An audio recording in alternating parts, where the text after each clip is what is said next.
साबरीन लोग कौन हैं? जो सब्र करते हैं। साबरीन के लिए बेहिसाब खुशखबरियाँ हैं।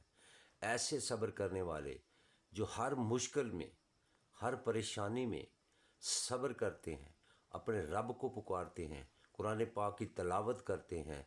क्योंकि अल्लाह रब्बुल इज़्ज़त कुरान में फरमाता है इन्ना मअल उस्रि युस्रा, इन्ना मअल उस्रि युस्रा। हर मुश्किल के बाद आसानी है। सब्र करें, मदद ले नमाज से। नबी पाक सल्लल्लाहु अलैहि वसल्लम पर कसरत से दरूद पाक पढ़ें। इंशाअल्लाह जो आप मांगे भी नहीं, जो आपके हक़ में बेहतर होगा, मेरा परवरदिगार आपके तमाम जो काम हैं, मुश्किलात हैं, उनको आसान कर देगा। आप मुश्किल वक्त में अपने रब को पुकारें और अल्लाह पाक का इसमें ग्रामी उसको ज़्यादा से ज़्यादा पढ़ें।